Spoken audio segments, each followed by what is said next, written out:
There were rules to the hunt. And the first rule was this: never, under any circumstance, pity the beast. It had been centuries since any outsider was invited to the planet Velhara, much less allowed into the forests of the Urgrath Range, where the wild fogs bled into twisted trees and shadows screamed louder than beasts. The Velhari were proud hunters, born into clans that named themselves after the creatures they slaughtered. Even among them, the hunt was sacred. And this time, for reasons few understood, they had invited a human. He arrived late, of course. A long, slow whine echoed as the human's shuttle descended awkwardly onto the moss-covered stone. It screeched against the Velhari atmosphere like a rusted blade dragged across bone. Warriors winced. Even the youngest among them sneered. One cloaked figure muttered, "This is what they send." The shuttle opened. Smoke hissed from the release valves, and then he stepped out, wearing an old leather jacket, a patchy beard, and the lazy confidence of someone who either didn't understand what was happening or didn't care. "Sorry," the human grinned. "Lost orbit for a minute.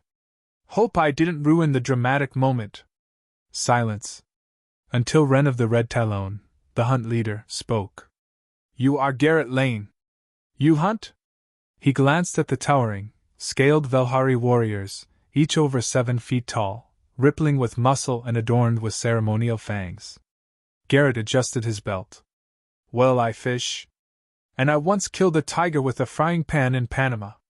That count?" The youngest warriors scoffed. The elders narrowed their eyes. But Wren only gave a half-smile. "The beast does not care for pans." Garrett walked forward, boots squelching against the wet stone. "Well, lucky for me, I brought a gun." The Velhari didn't laugh. They simply turned and marched into the mists. The hunt had begun. Garrett Lane didn't belong here, and everyone knew it. The Velhari moved like ghosts through the jungle, blades drawn, eyes scanning. Garrett crunched every branch he stepped on, muttered jokes under his breath, and once stopped to take a selfie with a carnivorous vine. "You will die," snarled Vark, the oldest of the Blood Fawn clan. "Or worse. The beast will wear your skin before nightfall." Garrett turned. "That happen often?" Vark didn't answer. He simply pointed forward. The Urgrath Range loomed. Dark cliffs rose like broken teeth. Wind hissed through them, carrying with it a sound unlike any the human had heard before, a warbled shriek that seemed to come from inside his own skull. "That's it?" Garrett asked, blinking through the fog. "Your dangerous beast?" "No," Wren said. "That's the territory. The beast does not make sound. It makes silence." Garrett raised an eyebrow. They didn't elaborate. That night, they made camp beneath a dead tree whose branches curled inward like fingers. Garrett tried to joke again. No one responded. Even the fire crackled cautiously. Wren finally spoke. "It is called the Grend." Garrett looked up. "A predator from the time before records. It cannot be tamed. It kills by instinct. No one has ever brought it back alive. Few even bring back pieces." "Then why the hell invite me?" Garrett asked. Wren's eyes gleamed in the firelight. "Because you are human. You claim to tame wild things." He didn't answer right away. Instead, Garrett pulled a small photo from his jacket, creased, water-stained. A little girl smiled back. Dark curls. Missing tooth. He folded it again, tucked it away. "I guess we do," he muttered. By the second day, the jungle began to change. The birds vanished. The air grew thick, heavy with spores that glowed faintly blue. Strange patterns appeared on trees, twisting scars that shimmered like heat mirages. Garrett reached out to touch one. "Don't," Wren snapped. He paused. "Why? Poison?" "No. Memory. The Grand marks its kills. These are not warnings. They are invitations." Garrett pulled his hand back slowly. They moved deeper. Hours passed. Then something changed. The air dropped 10 degrees in a heartbeat. The wind stopped. The fog, once swirling, froze mid-motion. Wren raised his hand. "Hold." Even Garrett felt it, an electric hum beneath the earth, like the jungle itself had paused to listen. Then came the silence. It wasn't quiet. It was absolute. No breath. No heartbeat. Just void. Garrett opened his mouth. Nothing came out. Then a shadow flickered through the trees. Gone. A warrior behind them collapsed, his throat slashed open by something no one saw. Screams erupted. The beast was among them. They scattered. Branches shattered. Metal clanged. The Velhari fought shadows, lashing out with plasma blades and flame-tipped spears, but nothing connected. Garrett dove behind a fallen trunk. He unslung his rifle, breath shaking, finger twitching on the trigger. Another scream. A second body fell. Then something brushed his arm. He spun. And froze. Not 5 feet away, half-shrouded in mist, it stood. The Grand. It was wrong. Not just monstrous, not just alien, but wrong. As if reality bent around it. Its skin shimmered, changing color like oil on water. Its eyes weren't eyes, but voids, blacker than space, rimmed with faint gold. And yet, it was small. Garrett blinked. It was a cub. A child. The great, ancient terror of Velhara was barely the size of a wolfhound. Its flanks were raw, one leg trembling, and around its neck was a half-broken collar of old metal, crusted with rust. It looked at him. Not with rage, but with fear. Garrett lowered his weapon. "You're not the killer, are you?" It flinched back. From behind him, Vark roared. "There! The beast!" Garrett stepped forward, raising his hand. "Wait!" Too late. A spear screamed past him, aimed for the cub. Without thinking, Garrett moved. The spear slammed into his shoulder. He hit the ground hard. But the cub was untouched. It stared at him, eyes wide. And then it ran. They found Garrett an hour later, bloodied, pale, but alive.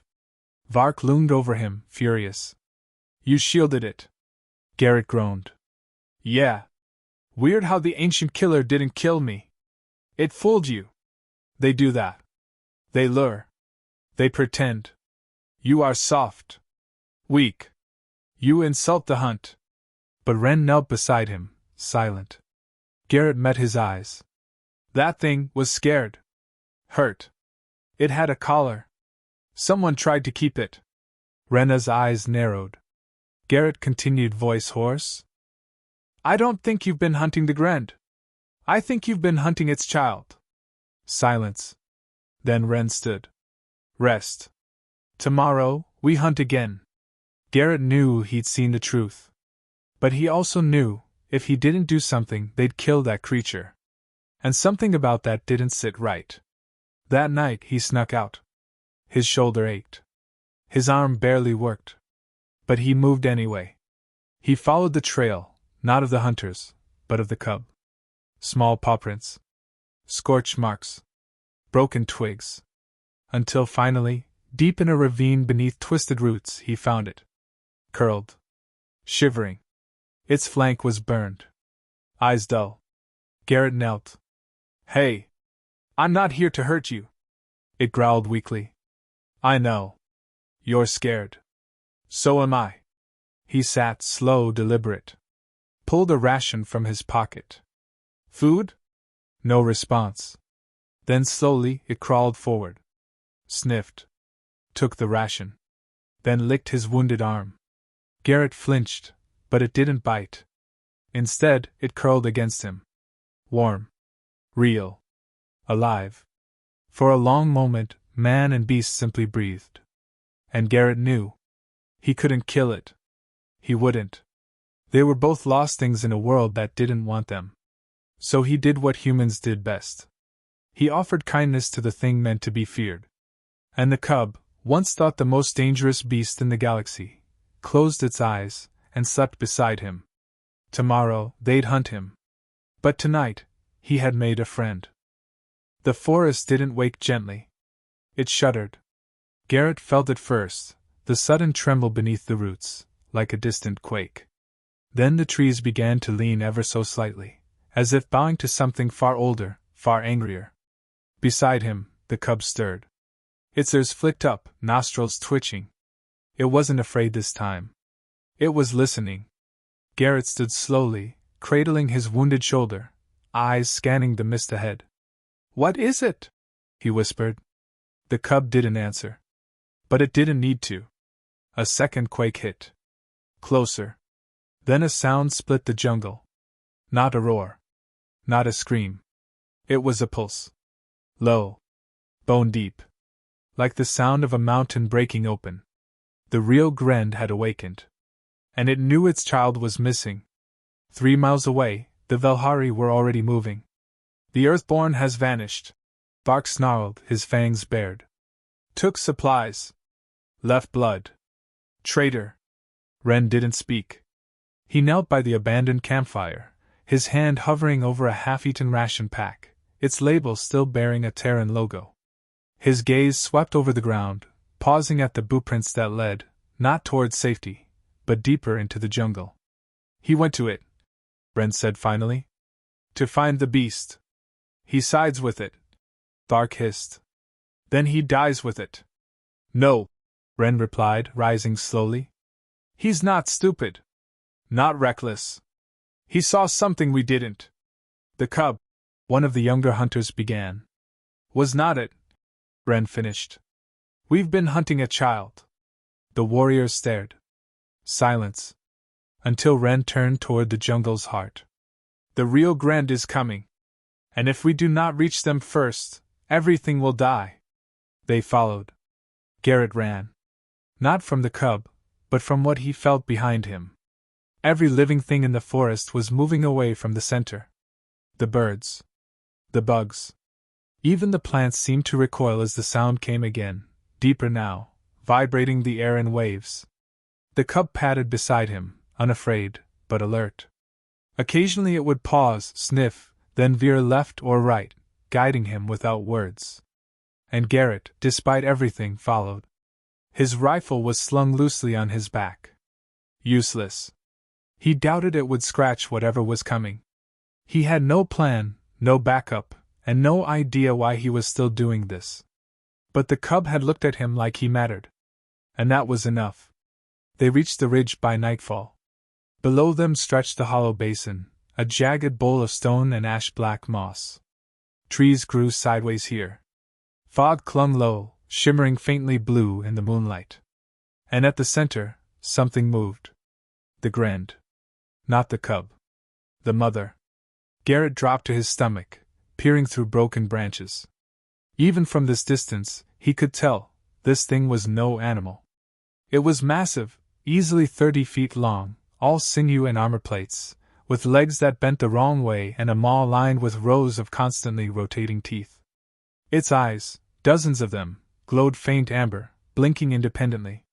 It breathed silence, swallowing all sound in a 10-foot radius. And worst of all, it was searching. Sniffing. Turning. Looking for the cub. Garrett's heart pounded. Beside him, the cub whined. The mother stopped. Turned. Looked up. Straight toward them. Garrett froze. Then a branch snapped behind him. He spun, rifle half raised. Ren stood there. Alone. He raised no weapon. Garrett didn't move. "I figured you'd show up," Garrett muttered. Ren nodded slowly. "The Grande wakes." Garrett looked back down. "I noticed." Then a pause. "You knew it was a cub, didn't you?" Garrett asked. "No. But I suspected." Garrett stared at him. "So why keep hunting it?" Rena's eyes narrowed. "Because the child is only half the threat. The other half is what comes when it is taken." Below, the Grande let out a rumble. The ground trembled. "You're saying we caused this?" "Yes," Ren said. "And you may have brought war to this planet." The cub whimpered again. Garrett turned to it. "She's just scared. She is not human." Rena's voice hardened. "She will grow into that. Into the thing below. Into silence. Not if someone teaches her different." The Velhari warrior stared at him. Then, he lowered his spear. The other hunters arrived minutes later. Wren stood between Garrett and the warriors. "She is no threat," he said. Vark stepped forward. "The cub is bait. The real one will kill us all. We must finish it." "No," Garrett said, rising. "You don't understand. It's not hunting. It's looking for her. And if it finds her, and finds her hurt..." He didn't need to finish. The cub pressed close to Garrett's leg. Its bioluminescent skin flickered in soft blue pulses. "I think," Garrett continued carefully, "if I bring her down, if she sees that her child is okay, she might not attack." "Might," Vark spat. Garrett looked at Wren. "It's the only shot we have that doesn't end with all of us dead." A long, heavy silence followed. Then Wren nodded once. "Go." The walk down the ridge felt like walking into the jaws of a storm. The cub padded ahead now, unafraid. Her body glowed brighter with every step, lighting the moss with gentle waves of blue. Garrett followed, heart hammering. The Velhari watched from above, weapons ready. If anything went wrong, they'd rain death from the trees. But he kept walking. Closer. 50 meters. 30. 10. The Grand turned slowly. Her eyes locked onto Garrett. And then, the cub barked. It wasn't a sound. More like a pulse. A ripple of soundless light from her chest, a heartbeat that shimmered through the air. The Grand stopped. Still. Watching.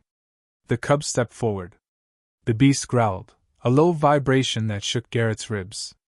Then, slowly, the cub walked to her. No fear. No pause. She pressed her head against the mother's massive leg. The Grand breathed. The silence lifted. Garrett let out a gasp, not realizing he'd been holding it. The jungle exhaled. And the mother, this ancient, silent nightmare, lowered her head and nuzzled her child. The Velhari didn't shoot. Wren watched from above, awe softening his face. Vark said nothing. Then slowly, the Grand turned. Looked up at the ridge. And blinked. It was not threat. It was recognition. Then, without a sound, she melted back into the jungle, her cub following behind her, a streak of blue against the blackened moss. Garrett stood there alone. And for the first time, he felt the jungle relax. The next morning, no one spoke. The Velhari packed camp in silence. Garrett sat on a stone, arm bandaged, watching the fog roll over the ridge again. The jungle already felt different. Less haunted. Wren approached. "You did what none of us could," he said quietly. "You saw the beast, and saw something worth saving." Garrett didn't smile. "She's not a beast," he said. "She's a kid." Wren nodded once. "Will you leave now?" Garrett shook his head. "I'm staying a little longer." Wren arched a brow. "Someone's got to make sure she doesn't grow into a monster." That night, alone, Garrett returned to the basin. He whistled softly. Nothing. Then, a shimmer in the trees. The cub appeared, silent as moonlight, glowing with soft blue warmth. She trotted up to him, sniffed his boot, and curled beside him. Garrett leaned back against the stone. "This is gonna get me killed someday," he muttered. The cub yawned. He chuckled. And beneath a sky filled with 3 moons and the flicker of stars, man and beast slept side by side, 2 lost things who had found something they weren't supposed to. Peace. For now. The first explosion shook the canopy like a storm. Garrett woke with the cub pressed against his side, her bioluminescent skin flickering wildly with alarm. Birds took flight in frenzied flocks. Trees groaned. A second explosion cracked through the jungle a moment later, closer, sharper, more deliberate. He was already on his feet, rifle slung low, heart pounding. "Not Velhari tech," he muttered aloud. "Too clean." The cub growled softly, her claws digging into the moss beneath them. And then came the unmistakable sound of dropships. Multiple. From orbit. Garrett swore under his breath. "No. No, not now." He turned to the cub. "We have to move. Now." They vanished into the foliage just as a third blast ignited the tree line. 2 hours earlier, Commander Alira Mace stepped off the landing ramp of the Aegis Talon, the flagship of Terran corporate security. She was tall, rigid, with gunmetal gray eyes and a reputation for neutralizing complications. Her armor bore the insignia of Axiom, one of the largest weapons contractors in the galaxy. Behind her, 12 soldiers fanned out in perfect synchronization, scanning with shoulder-mounted sensors and sidearms charged. She turned to her operations chief. "Confirmed signal?" "Yes, ma'am," he said, tapping a holographic pad. "Grand biosignature. Elevated movement. One other heat trace trailing it, likely human." Mace nodded once. "Lane. Former recon. Dishonorably discharged. Went off-grid 2 years ago." Mace's lip twitched in what might have been amusement. "Send the drones. I want visuals. Alive if possible. But the beast is the priority." "Yes, ma'am." As her team fanned into the jungle, Mace stared into the mist. She wasn't here for Garrett Lane.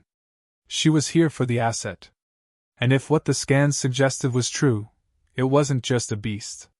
It was controllable. Garrett heard the drones first, thin whining discs that sliced through the trees with blue searchlights and high-frequency scanning pulses. The cub flinched every time the noise touched her ears. "Easy," Garrett whispered, pulling her beneath a fallen tree's arch. "They're not looking for me. They're looking for you." He peeked through a knot in the bark. The drone passed overhead, slow and deliberate. He watched its signal sweep the area, then pause. It turned back. "Crap."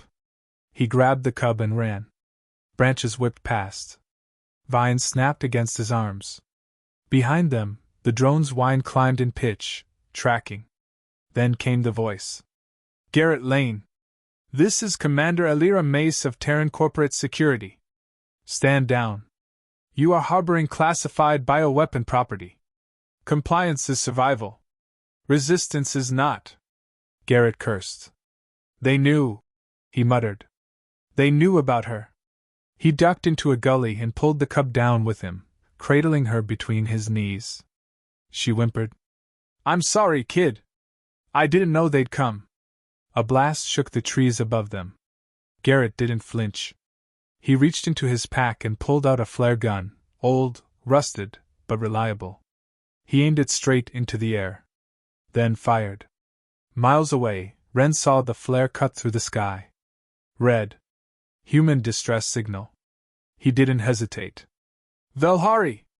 Move!" They took to the trees, swinging from vines, sprinting along wide branches like panthers. The hunt was no longer about pride or beasts. This was now war. And Garrett Lane was no longer the outsider. He was pack. Back in the gully, Garrett dragged the cub beneath a rocky outcrop and tapped a thin screen on his wristband. It buzzed to life, showing a satellite relay crackling with static. "Come on, come on!" The signal locked. A video screen flickered on. An older woman in a lab coat appeared. Her hair was a mess, her glasses askew. "Garrett? What the hell?" "Dr. Velen. They're here. Axiom dropped the whole squad down into Velhara. They're after the cub." Dr. Velen's face went pale. "They found her? Oh God. Garrett, you can't let them. She's not what they think," he snapped. "They've got the wrong data. She's not a weapon. They made her to be one," Velen said grimly. "Genetically. Her mother escaped during Project Echo's collapse, remember? She fled to Velhara. We thought the line had ended. It didn't," Garrett said, looking down at the cub nestled against him. "And she doesn't have to be what they made her. Then don't let them catch her." The screen flickered and died. Garrett swore. "Helpful." Above them, leaves shook. A boot landed beside his head. He looked up. Axiom trooper. Visor gleaming. Rifle already pointed. "Target acquired," the trooper said. Garrett raised both hands slowly.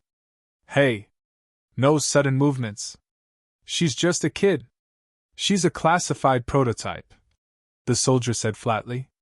Behind him, more boots landed.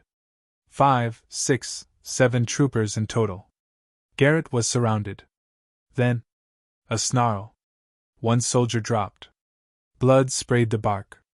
Another scream. Then silence. Ren landed in front of Garrett like a thunderbolt, blades drawn. Vark and the Velhari warriors followed. And they didn't wait for permission. They attacked. The jungle became chaos. Velhari blades clashed against Axiom plasma rifles. Screams echoed. Explosions flared. Trees splintered and burned. Garrett dove behind a root cluster with the cub in his arms. His heart pounded like a war drum. He saw Ren carve through a trooper with a twin-bladed arc, spin, and shield another warrior from a blast. Vark, bleeding from one arm, tackled 2 at once, snapping one's rifle and dragging the other into the fog. Then, the cub cried. Not a sound. A pulse. A wave of blue-white light radiated from her chest, knocking 3 Axiom troopers to their knees. The Velhari paused. The jungle paused. Garrett stared in awe. She's not fighting, he whispered. She's protecting. And then, a scream cut through the battle. Axiom's final dropship had landed. And from it stepped a Lyra mace. She moved like a blade, slicing through the fire and smoke, calm, cold, unblinking. She held no rifle. Only a short, silver device. A control collar. The cub whimpered. Mace's voice cut through the air. Garrett! Step away. This thing was born to obey. You can't fight biology. Garrett stood. No. Mace cocked her head. You always were sentimental. It's not sentiment, he said. It's choice. You're trying to change something you don't understand. She's ours. She was built to be ours. She was born free, he said. Then Garrett did something insane. He turned his back on Mace and knelt beside the cub. You can end this, he whispered. You choose. The cub looked at him, then turned to Mace. Her body lit up, bright as a comet, casting shadows 20 feet long. And then she roared. A real roar. A pulse of sound, of will, of defiance. The trees bent. The troopers fell. And Mace? She flew. The shockwave flung her backward, slamming her into a boulder. She didn't get back up. The jungle fell still. Garrett collapsed. The cub crawled to his side, gently nuzzling his ribs. The Velhari emerged from the smoke, silent, bruised, bloodied, but alive. And Ren gave a slow nod. The hunt was over. Later that night, they burned the remains of the dropships. No one celebrated. There was only reflection. Garrett sat by the fire, the cub curled against him like a great, warm cat. Ren approached. Will she stay? He asked. Garrett shook his head. No. Not for long. They'll come back. In bigger ships. With bigger lies. You plan to run? I plan to raise her. Ren stared for a long time. Then handed him something. A tooth. Long curved. Polished with ritual marks. A hunt token, Ren said. Yours now. You are not outsider. Garrett took it. And finally smiled. He wasn't a hunter. He was a father. And the galaxy had no idea what it had just created. They left before dawn. Garrett moved like a ghost through the jungle, the cub padding beside him, silent except for the soft flicker of bioluminescence on her flank. Her light had dimmed since the battle. Not out of fear, but maturity. She was learning what it meant to stay hidden, to be hunted not as a beast, but as a threat to power. Behind them, the jungle healed. Fires from the Axiom raid had left scars, blackened trees, cratered moss, but life returned fast here. Velhara didn't mourn loudly. It simply kept growing. Garrett paused on a ridgeline and looked back. Ren stood in the shadows of the tree line, one hand resting on the hilt of his blade, the other raised in silent farewell. The cub turned too, letting out a small pulse. Ren nodded once. Then they disappeared into the mist. The journey to the outer cliffs took 3 days. Garrett avoided the main trails, cutting through forgotten ravines and up root-bound slopes. He'd spent enough years on recon patrols to know how to vanish. But this time, it wasn't just about evading enemy tech. It was about keeping her safe. She wasn't a cub anymore. Not fully. Each day she moved more deliberately, watched more carefully.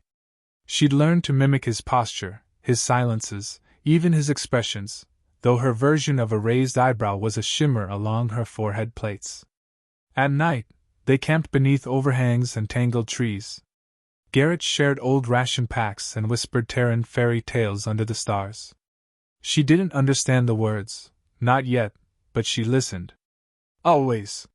He called her Zira. It wasn't from a myth or database. Just something soft. Something that felt hers. Zira accepted it. One night, she even tried to say it back, not with words, but with a low, musical pulse that hummed like wind through glass. Garrett chuckled. Close enough, kid. They reached the cliffs on the fourth morning.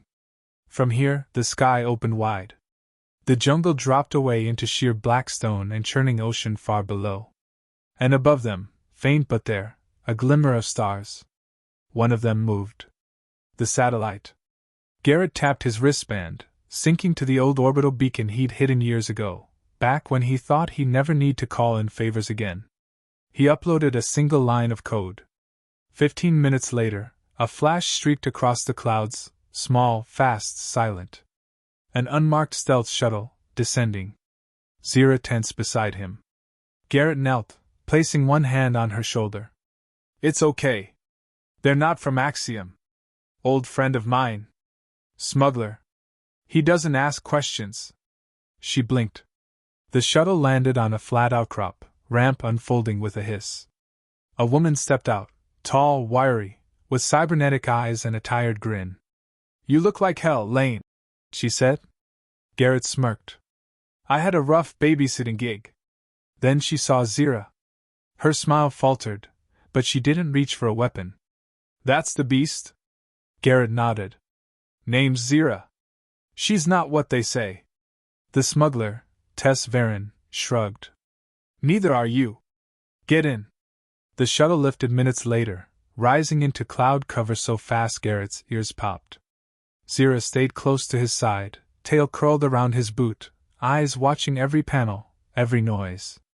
Tess sat at the console, one hand flicking through trajectories, the other on a mug of synthetic coffee. So, now what? She asked. Garrett stared out the viewport. Now we disappear. Head past the belt. I've got contacts in the drift colonies. Places Axiom can't touch. You're going to hide her forever? I'm going to raise her, Garrett said. Until she's strong enough to choose for herself. Tess was quiet a moment. Then, you know they won't stop. He nodded. I'm counting on it. Because deep down, Garrett knew this wasn't the end. It was the start. They landed on a moon called Nerith, a backwater with no atmosphere worth naming and caves that went deep enough to hide gods. Tess had an old outpost there. Forgotten even by smugglers. Garrett converted one of the main domes into a living space. Basic oxygen. Heat. Training areas. The rest of the facility was his to modify. He built rooms. Obstacle courses. Reading corners. And slowly, he began teaching her. Not just how to fight, but how to think. Zira learned fast. Within weeks, she could recognize basic Terran words. Within months, she was speaking in pulses Garrett learned to understand through rhythm and tone. Not language exactly, but conversation. She asked questions. Why did the humans make her? Why did they fear her? Why did Garrett stay? He told her the truth. Because she was worth staying for. She didn't react right away. But that night she curled against his chest while he slept, pulsing gently with a glow he'd come to recognize as peace. He didn't say anything. He didn't need to. It took 6 months for the first probe to find them. Garrett saw it before the perimeter alarms even went off, a tiny glint on the horizon, cloaked, but lazy. Corporate sensors were always cocky. He shot it down with a pulse rifle and buried the wreck in the dust. But it was a message. Axiom was still watching. Zira stood behind him, taller now, armor thicker, claws sharper, but eyes still wide. "They're coming," she pulsed. "Yes," Garrett said quietly. "But not yet." He didn't tell her the rest. That he was building a transmitter of his own. Not to call for help. To warn the galaxy. A year passed. Zira stood almost as tall as him now. She trained with weighted packs, read old books on Terran ethics, studied anatomy, language, war, peace. She didn't forget what she was, but she redefined it. One night, after a long sparring session, she sat beside him by the dome's viewport. The stars spun slowly beyond. "Why do humans hurt what they fear?" she asked. Garrett took a long breath. "Because they don't know how to ask and not to hurt them first." Zira flickered blue. "I won't be what they made." "I know," Garrett said. "But one day, you might have to show them. Will they listen?" "Some will," he said. "And some will need convincing." Zira stood, tall and silent. Then I will speak loud." The second Axiom team arrived 16 months after their escape. This time, Garrett was ready. He didn't run. He broadcast. A signal looped on every illegal frequency from here to the core, footage of Zira helping wounded Velhari warriors, clips of her playing with Garrett, even her pulling children from wrecked Axiom transports after the jungle battle. He sent it all. With one tagline. "She's not a weapon. She's the reason you should put yours down." The public reaction was chaos. Protests. Leaks. Axiom officials dragged before neutral tribunals. Scientists came forward. The Echo Project, once buried, was exposed in full. Zira became a symbol. Not of terror. Of choice. Years passed. The girl once hunted across Velhara now walked free on the drift colonies, hooded, cloaked, but unafraid. Some still feared her. Some still tried to use her. None succeeded. She always returned to Garrett. But each time, less often. He grew older. She grew more. One day, on the outer edge of a refugee world, Garrett watched from a balcony as she comforted a frightened child, a war orphan, crying over the ruins of her home. Zira wrapped her tail gently around the girl. And pulsed a soft hum. The child stopped crying. Garrett closed his eyes. And knew, the beast they'd feared had become something else. Something greater. The last time he saw her, it was at the edge of a world neither of them could name. She stood in full armor now, her own design. A blend of Velhari curve and human utility. Her skin shimmered gold in the twin suns. "I'm going to the core systems," she said. "People are listening now. I want to speak." "You'll be alone," Garrett said. Zira smiled, lips curled, just like he taught her. "No," she said. "You taught me. I'll never be." She turned. Paused. Then walked into the light. Garrett died 10 years later, on a moon surrounded by books and starlight. His final broadcast was simple. "I didn't kill the beast. I raised her. And she taught me what it meant to be human." Some say Zira still walks the outer rim, unaging, unreadable, still listening. Some say she sits at the edge of war councils, silent until it's time to speak. And when she does, even generals listen. Because no one fears her anymore. They respect her. She was born in silence. Raised in kindness. And now, when the powerful point to the stars and say, "That is ours," Zira simply hums. And the stars hum back.